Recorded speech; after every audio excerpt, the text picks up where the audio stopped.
নমস্কার বন্ধুরা, তোমাদের সবাইকে স্বাগত আমার চ্যানেলে। তোমার প্রতীক স্পিক্স। আজকে যে ভিডিওটি নিয়েছি সেটি সম্পূর্ণভাবে শেয়ার মার্কেটের মুভমেন্টের উপরে কথা হবে, সেন্টিমেন্টের উপরে কথা হবে, কিভাবে দিল্লি ইলেকশনের রেজাল্ট মার্কেটকে প্রভাবিত করবে সে সম্পর্কে কথা হবে।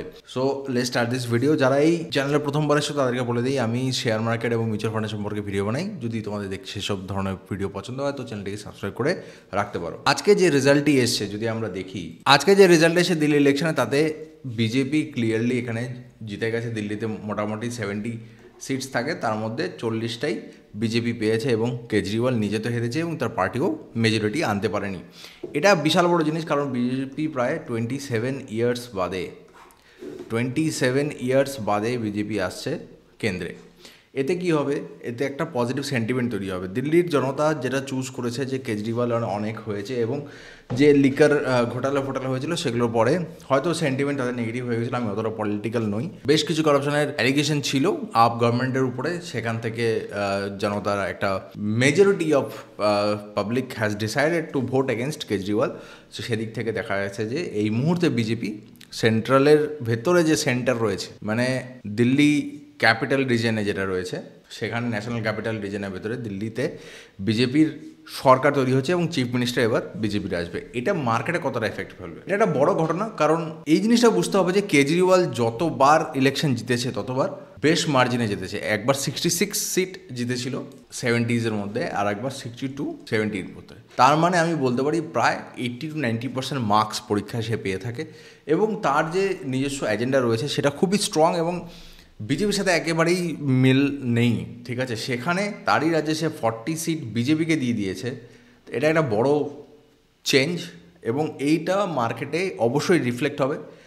আগেও দেখেছি আমরা যে মহারাষ্ট্র ইলেকশনে যখন জিতেছিল বিজেপি, তার আগে চণ্ডীগড়ে যখন জিতেছিল, মার্কেটে র্যালি আসতো এবং এর লোকসভার আগে যতবার বিজেপি যেসব স্টেটে জিতেছে তার জন্য মার্কেটে ভালো র্যালি এসছে এবং পজিটিভ একটা বুস্ট আমরা পেয়েছি।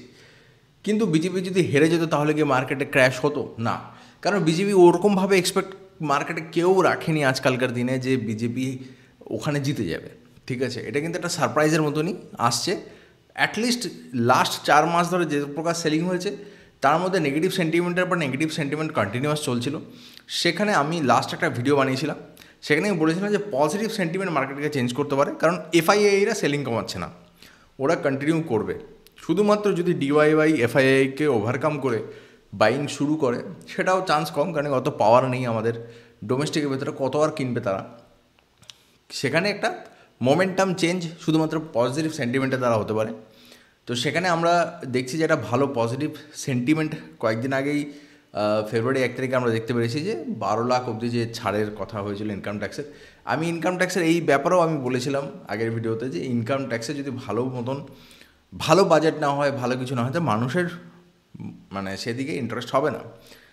এবার তারপরে ব্যাক টু ব্যাক আরেকটা good news in the sense of market business prospective, political রিজনে যাচ্ছি না, যে সেন্টার গভর্নমেন্টের সেম গভর্নমেন্ট ক্যাপিটাল রিজনে আসছে এবং এটা একটা গুড সারপ্রাইজ হিসেবে মার্কেট অ্যাবজর্ব করতে পারে এবং মার্কেট এটা একটা পজিটিভ র্যালি দিতে পারে। এবার কত পয়েন্টের র্যালি দিতে পারে সেটা নিয়ে ডিসকাস করব। সাধারণত আমি আগে যতবার দেখেছি র্যালি হয়, তো যখন পজিটিভ মার্কেট থাকতো তখন 200 পয়েন্ট অবধি, 150 পয়েন্ট অবধি মার্কেট যেত। এখানে মিনিমাম 100 পয়েন্টের একটা ওপেনিং, গ্যাপ আপ ওপেনিং আমরা দেখতে পারি। এবার তোমরা স্ক্রিনে যেটা দেখতে পাচ্ছ সেটা হচ্ছে নিফটি চার্ট। নিফটি চার্টে এখানে আমি যে রেজিস্ট্যান্সগুলো সম্পর্কে আমি আগে আলোচনা করেছিলাম এবং এই রেজিস্ট্যান্সগুলো যখন আমি আলোচনা করেছিলাম তখন দেখবে যে এই লাইনগুলো ড্র করা ছিল এবং সেখানে ক্যান্ডেলস্টিকগুলো তখনও এই লাইনটিকে টাচ করেনি। আমি এখন যে রেকর্ড করছি আমি সেই লাইনগুলো সেম রয়েছে, আমি কিছু চেঞ্জ করিনি। একদম নাটকীয়ভাবে সেই লাইনে এসে বাউন্স করে ফেরত যাচ্ছে মার্কেট। এতে আমার কিছু করার নেই, এটা একটা গুড গেস। ঠিক আছে, গেস ভালো মতন যদি স্টাডি করা যায় তাহলে পরে কাজ করে। সেটা তোমরা এখানে দেখতে পাচ্ছ, আগের ভিডিও দেখে নাও। ঠিক আছে, ডেট অনুযায়ী যদি ম্যাচ করো তো দেখতে পারবে। এখানে মার্কেটে একটু সাইন বুঝতে হবে এবং মার্কেট কীভাবে রিয়্যাক্ট করছে সেটা আমাদের একটু বুঝতে হবে। দেখো, মার্কেট এখনও অবধি নেগেটিভই রয়েছে। ঠিক আছে, যদি আমরা মার্কেটকে রিসেন্ট কয়েকদিনের 1-1.5 মাসের ভেতরে যদি আমরা দেখি, তার মানে আমরা এখানে একটা হাই দেখতে পাচ্ছি। ঠিক আছে, এটা হচ্ছে হাইয়ার হাই। এখান থেকে মার্কেট নিচের দিকে গেছে, তাহলে এটা এই লো থেকে এটা কিন্তু লোটা হাইতে আছে। এটা হাইয়ার লো, এতটুকু অবধি মার্কেট ঠিক ছিল, কিন্তু মার্কেট কিন্তু আবার এই হাইয়ের উপরে হাই ক্রিয়েট করতে পারেনি, তাহলে এটা হয়ে গেল লোয়ার হাই। ঠিক আছে, এটা কি ট্রেন্ড? এটা হচ্ছে বেয়ারিশ। বেয়ারিশ মানে নেগেটিভ নিচের দিকে যাবে। এবার এই লো থেকে এই লোটা লো, এটা হচ্ছে লোয়ার লো। আবার দেখো এই হাই একটা তৈরি করেছিল, এটা হচ্ছে লোয়ার হাই। এবার কথা হচ্ছে যে মার্কেটে তাহলে আলটিমেট ট্রেন্ড কি? Ultimate trend clear cut negative. Market negative, সবাই পয়সা হারাচ্ছে, সবারই পোর্টফোলিও নিচের দিকে যাচ্ছে। কিন্তু তাহলে আমরা অ্যানালিসিস করছি কেন? আমরা অ্যানালিসিস করছি যাতে মার্কেটটা কখন ঘুরবে সেটা বোঝার জন্য। এবার দেখো এখানে কয়েকটা ইম্পর্ট্যান্ট ক্যান্ডেল স্টিক মানে তৈরি হয়েছে, যেটা আগে তৈরি হয়নি, এবং সেই ক্যান্ডেল স্টিকগুলোর ইম্পর্টেন্স রয়েছে। যেমন এখানে এই একটা ক্যান্ডেল স্টিক তোমরা দেখতে পাচ্ছ, ঠিক আছে? এই ক্যান্ডেল স্টিকটা এরকম দেখতে, এটাকে বলা হয় dragon fly doji. Dragon fly doji মানে কি? মানে মার্কেটে উপরে ওঠানোর জন্য বাইয়াররা খুব পুল করেছিল, সিমিলারলি সেলাররাও পুশ করেছিল যে তা মার্কেটকে নিচে নিয়ে যাবে। At the end of the day কোনো রেজাল্ট পাওয়া যায়নি। তো এই ক্যান্ডেলটি তৈরি হওয়ার আগে কি তৈরি হয়েছিল? একটা ক্লিয়ার কাট নেগেটিভ ক্যান্ডেল তৈরি হয়েছিল। তার মানে এখান অবধি মার্কেটের সিম্বল ছিল নেগেটিভ। একটা নেগেটিভ ডের পরের দিন একটা ডিসিশন হচ্ছে না যে পরের দিনও নেগেটিভ হবে কি না। তার মানে কি? বাইয়াররা এখানে নিজেদের স্ট্রেংথ দেখিয়েছে, তার মানে এখান থেকে মার্কেটটা ঘুরে যাওয়ার কথা, এবং সেরকমই মার্কেট এখান থেকে এখানে ঘুরেছে। ঠিক আছে, মার্কেট ধীরে ধীরে উপরের দিকে গেছে। এবার এই ড্র্যাগন ফ্লাই ডোজি লাস্ট এই এতটা অবধি কোথাও পাওয়া যায়নি। ঠিক আছে, এখানে কোনো ড্র্যাগন ফ্লাই ডোজি এই সব ক্যান্ডেলে দেখতে পারবে না। এখানে ক্লিয়ার কাট যেগুলো রয়েছে, হয় একদম মারুবুজো রয়েছে, বড় বড় গ্রিন ক্যান্ডেল রয়েছে, কিংবা একদম বড় বড় রেড ক্যান্ডেল রয়েছে। মার্কেট একতরফা ছিল। তো এই যে ডোজিটা ক্রিয়েট হয়েছে, এখান থেকে মার্কেট একটা সিগন্যাল দিয়েছিল মার্কেট ঘুরবে। পরপর 3 দিন গ্রিন গেছে, রেড গেছে, গ্যাপ ডাউন ওপেনিং হয়েছে। গ্যাপ ডাউন ওপেনিং হওয়ার এই দিনটার কারণ মেনলি যেটা ছিল, ট্রাম্প কি করেছিল, ট্যারিফের জন্য ও খুব পপুলার হয়ে গেছে, এখন সব দেশে ট্যারিফ লাগিয়ে দিচ্ছে, কিন্তু ইন্ডিয়াতে লাগায়নি। ঠিক আছে, কিন্তু এশিয়ান মার্কেট পুরো ডাউন ছিল, গ্লোবাল এফেক্টে মার্কেট সেদিনও ডাউন ছিল। তারপরের দিন মার্কেট রিকভার করে গেছে। এগুলো পজিটিভ সাইন। কেন পজিটিভ সাইন? মার্কেট যখন বুঝতে পারছে যে আমার উপরে অ্যাটাক হয়নি, মার্কেট যখন ফিরে আসছে, এটা পজিটিভ সাইন। আমরা এটা এক্সপেক্ট করতে পারি না যে মার্কেট রিয়্যাক্ট করবে না, কিন্তু মার্কেট তো রিয়্যাক্ট করবে না। মার্কেটে সব ধরনের লোকই রয়েছে। তো এটা যদি আরেকটু ভালো মতো অ্যানালিসিস করি, এই ক্যান্ডেলটাকে একটু দেখো। এই ক্যান্ডেলটা এখানে ক্লোজ হয়েছে, এখানে ওপেনিং হয়েছিল। ঠিক আছে, তার মানে 23,300-তে খুলে এটা প্রায় 200 পয়েন্টের একটা র্যালি, 200 পয়েন্টস একটা র্যালি ছিল। সেখান থেকে গ্যাপ ডাউনে 200 পয়েন্ট নিচে গেছে এটা প্রায়। ঠিক আছে, আবার যখন খুলেছে, এটা কিন্তু এখানে আর আসেনি, এটা কিন্তু এখান থেকে খুলেছে 23,500-তে খুলেছে, এবং সোজা 23,700-র উপরে ক্লোজ করেছে। ঠিক আছে, এবার মার্কেট কতটা পরিমাণ বাউন্স ব্যাক করলে 200-250 পয়েন্ট করে মুভ করতে পারে। এবার তোমরা বলতে পারো এখানে 3টে পরপর রেড ক্রো, মানে ব্ল্যাক ক্রো বলে, রেড ক্রো বলে, 3টে পরপর রেড ক্যান্ডেল রয়েছে। এই 3টে রেড ক্যান্ডেলের কারণ কি? এই 3টে রেড ক্যান্ডেলের কারণ অনেক কিছু হতে পারে, কারণ অনেকে এখানেও বাইং করছে না, তো তারা মার্কেট জানে যে খুব বেশি যাবে না, তার এখানে একটা প্রফিট বুকিংও হতে পারে। ঠিক আছে, কিন্তু প্রফিট বুকিং হলেও এটা যে মার্কেটকে খুব নেগেটিভ করছে কিনা সেটা বুঝতে গেলে এটা বুঝতে হবে যে এই গ্রিন ক্যান্ডেলটা বিলোটা ব্রেক করে যদি এটা ক্লোজ করতো এই ক্যান্ডেলটা, তাহলে আমি বুঝতাম যে মার্কেটকে একদমই নেগেটিভ করছে, কিন্তু এখানে সেটা করেনি। এবার কালকের নেক্সট ট্রেডিং সেশন মানডেতে মার্কেট যখন গ্যাপ আপ হবে, খুব বেশি চান্স রয়েছে মার্কেট এইসব জায়গা থেকে গ্যাপ আপ হবে। এখান থেকে মার্কেট সোজা 100 পয়েন্টই ধরছি, এখান থেকে যদি একটা গ্যাপ আপ ওঠে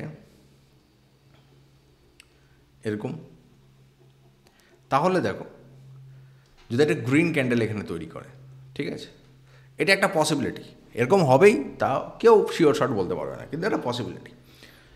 তাহলে কি হবে? মার্কেট 24,000-এর খুব কাছাকাছি পৌঁছে যাবে, মার্কেট 24,000-এর খুবই কাছাকাছি লেভেলে পৌঁছে যাবে, এবং উইকে মোটামুটি 5 দিন ট্রেড হবে, নেক্সট উইকে কোনো ছুটি ছাটা নেই। তাহলে সেখান থেকে বোঝা যাচ্ছে যে উইকটা একটা পজিটিভ ক্যান্ডেলে ক্লোজ হতে পারে, এবং সেটা খুব ইম্পর্ট্যান্ট। কেন, সেটা আমি এবার উইকলি ক্যান্ডেলস্টিক দিয়ে বোঝাবো।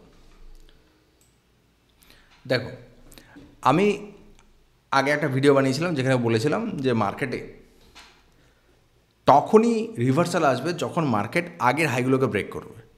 মানে এখন অবধি যে আমরা হাই দেখলাম একটু আগে ওয়ান ডে টাইম ফ্রেমে, সেই হাইটাকে ব্রেক হবে। কিন্তু ওয়ান ডে টাইম ফ্রেমে হাই ব্রেক করার পরেও অনেক সময় মার্কেট নিচের দিকে চলে আসে, তখন আমাদের স্ট্র্যাটেজি কাজে লাগে না, তখন আমাদের মনে হয় ক্যান্ডেলস্টিক কাজ করে না। কিন্তু ক্যান্ডেলস্টিক কিন্তু শুধুমাত্র একটা টাইম ফ্রেমে কাজ করে না, ওর আলাদা আলাদা টাইম ফ্রেমও রয়েছে। তা আমি মান্থলি ক্যান্ডেলস্টিক নিয়ে বুঝিয়েছিলাম। উইকলি ক্যান্ডেলস্টিক এটা কত ইম্পর্ট্যান্ট, এই 24,000 লেভেলটা, সেটা তোমাদেরকে একটু বলতে চাই। দেখো, এই যে ক্যান্ডেল রয়েছে, আমি যদি এটা একটা এখানে যদি ধরি যে এখানে সব থেকে নিচে গেছে, এখান থেকে মার্কেট নিচে এসছে, এখানে একটা হাই করেছে, ঠিক আছে, মার্কেট এখান থেকে নিচে গেছে। এবার দেখো, এই হাইটা তো ক্লোজিং হাই না, এটা তো জাস্ট দিনের উপরে গেছিলো। যদি আমরা ক্লোজিং হাইগুলোকে নিয়ে কাজ করি, তাহলে এখান থেকে এতটা, এখান থেকে সাপোজ এতটা, এবং সেখান থেকে এতটা, তাহলে এই লেভেলটা কত? এই লেভেলটা যদি দেখো, এই লেভেলটা হচ্ছে 24,000, ঠিক আছে, 24,000 নিফটির লেভেল। এবার মার্কেট আমাদের এখানে রয়েছে, যদি এটা গ্যাপ আপ ওপেনিং হয়ে এটা আরও 200 পয়েন্ট উপরের দিকে চলে যায় কোনো রকমে, এবং এই সপ্তাহে 24,000-এর কাছাকাছি চলে আসে, তাহলে একটা ইন্টারেস্টিং প্যাটার্ন তৈরি হচ্ছে। সেটা হচ্ছে প্রায়, যদি তোমরা দেখো, এরকম করে একটা ডাব্লু তৈরি হচ্ছে, একটা ডাব্লু তৈরি হচ্ছে, ঠিক আছে, এবং ডাব্লুর নেকলাইনটা কোথায়? একদম 24,000। এবং যদি এই ডাব্লুর একটা ব্রেকআউট আসে, অল্প সময়ের জন্য হলেও মার্কেটে একটা তেজি আসবে, তেজি বলতে একটু বেশি তাড়াতাড়ি বাড়বে, ঠিক আছে, সেজন্য এটা খুব ইম্পর্ট্যান্ট। এবং ফেব্রুয়ারি মাসে যখন ফার্স্ট উইক আমার গ্রিনে ক্লোজ হয়েছে, সেকেন্ড উইকও যখন আমার গ্রিনে ক্লোজ হবে, ঠিক আছে, সেকেন্ড উইকও যখন আমার এখানে সাপোজ এখানে গ্রিনে ক্লোজ হবে, তাহলে আমরা দেখতে পারবো পরপর 3টে উইক গ্রিন। যেই পরপর 3টে উইক গ্রিন, আমরা 1, 2, 3, 4 উইক রেড, একটা গ্রিন, 1, 2, দুটো রেড, একটা গ্রিন, একটা রেড, একটা গ্রিন, দুটো গ্রিন, একটা বড় রেড, দুটো গ্রিন, দুটো রেড, 3টে রেড। এবার 3টে যদি গ্রিন হয়, তার মানে অনেক দিন পরে 3টে গ্রিন ক্যান্ডেল উইকলি টাইম ফ্রেমে তৈরি হবে, তাহলে মার্কেট রিভার্সালের ইঙ্গিত দিচ্ছে। এবার অনেক কিছু হতে পারে, আরও সেলিং আসতে পারে, ট্রাম্প ইন্ডিয়ার উপরেও দিতে পারে, হয়তো সেটা নাও হতে পারে, ঠিক আছে, কিন্তু মার্কেট যেভাবে কনসোলিডেট করে ধীরে ধীরে উপরের দিকে যাওয়ার চেষ্টা করছে, সেখান থেকে ইঙ্গিতগুলো খুবই পরিষ্কার। এবং এরকম পজিটিভ ইভেন্ট যদি কন্টিনিউয়াস রোল অন হয়, একটা পর একটা, একটা পর একটা, আমরা তো জানি না ফিউচারে কী পজিটিভ নিউজ আছে। কালকে হয়তো বললো যে ট্রাম্প নিজেই বলে দিল আমি ইন্ডিয়াতে ইনভেস্ট করবো, সাপোজ, ঘুরে যাবে সব কিছু না। তো যেরকম রোলিং হয়ে আগামী দিনে যাবে, মার্কেট সেভাবে রিয়্যাক্ট করবে, এবং আমাদের সেই লেভেলগুলোকে খুব ভালো করে বুঝতে হবে, এবং সেগুলো উপরে বেস করে আমরা বাইং এবং সেলিং প্ল্যান করতে পারি। আমরা ইনভেস্টমেন্ট হিসাবে যদি কেউ ইনভেস্ট করতে চাও, দেখো অলরেডি তো মার্কেট যথেষ্ট কনসলিডেটেড, এই সময় তো তোমরা যে কোনো জিনিস বাই করলে পরে সেটা 1-2 বছরে, 1-2 বছর না, 1 বছরের ভেতরে ভালো রিটার্ন দিয়ে দেবে, বা চোখ বন্ধ করে, ঠিক আছে। এর থেকে বেশি সেলিং হওয়াটা খুবই মুশকিল। এখানে দেখো দুটো রেজিস্ট্যান্স লাইন আমি অলরেডি বানিয়ে রেখেছি না, প্রায় 22,800, আর এখানে হচ্ছে প্রায় 22,125। 22,125 গেলে প্রায় মার্কেটে সবাই কান্নাকাটি করবে, ঠিক আছে, যেরকম অবস্থা আর কি। তো এই দুটো ব্রেক হওয়া খুব মুশকিল, হয়নি, প্রথমটাও খুব একটা ব্রেক হয়নি, তো সেখান থেকে একটা পজিটিভ আমরা র্যালি পেতে পারি। এবার এটাকে কনফার্মেশন করবো, আমরা ডেইলি টাইমটাকে উইকলিতে কনফার্ম করলাম, এবং উইকলিটাকে আমরা মান্থলিতে কনফার্ম করবো। দেখো কত র্যাপিডভাবে সিনারিগুলো চেঞ্জ হয়, যখন আমরা ডেইলি দেখছিলাম, সেখান থেকে মান্থলি কত র্যাপিডভাবে সিনারিগুলো চেঞ্জ হয়। আমি এখানে বলেছিলাম যে যেখানে 4 মান্থ ক্যান্ডেলস্টিক রেড হয়েছে, 5th মান্থ হবে না, ঠিক আছে, 5th মান্থ কনজিকিউটিভ হয়নি, অনেক দিন হয়নি, ঠিক আছে, আমি যতদূর দেখেছি হয়নি। তো সেখানে অলরেডি দেখো এটা গ্রিন, কিন্তু এটাতে স্ট্রেংথ নেই, ঠিক আছে, মার্কেট এখনও ইনডিসিশনে রয়েছে। কিন্তু এখানে যদি এটা র্যালি আসে, তাহলে এটা কী হবে, পজিটিভ গ্রিন ক্যান্ডেল এটা ক্লোজ হবে, এটা এইভাবে এখানে গ্রিন ক্যান্ডেল ক্লোজ হবে, এবং তারপরে আমি নিশ্চিতভাবে বলতে পারবো যে আর একটা ক্যান্ডেল তো আমি পাবো যেটা গ্রিন হবে।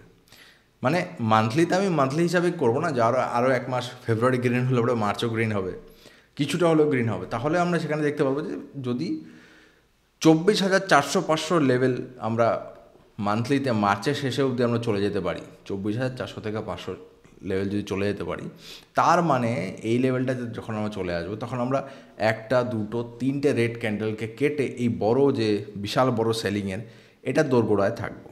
সেখান থেকে হয়তো মার্কেট আরেকটু কনসোলিডেট করতে পারে, কিন্তু আপাতত 24,400-500 অবধি যাওয়াটা 2 মাসে পসিবল এবং মার্কেট সেরকম ইঙ্গিত দেখাচ্ছে।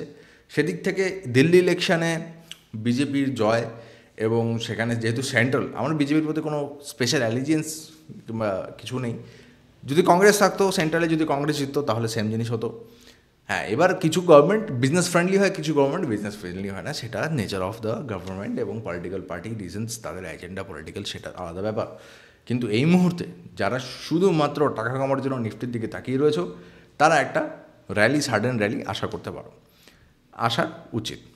তো বন্ধুরা, আজকে ভিডিওতে এতটুকুই। তোমার সাথে দেখা হবে পরবর্তী ভিডিওতে। যদি ভিডিওটি ভালো লেগে থাকে লাইক অবশ্যই করে দেবে। তোমার সাথে দেখা হবে পরবর্তী ভিডিওতে।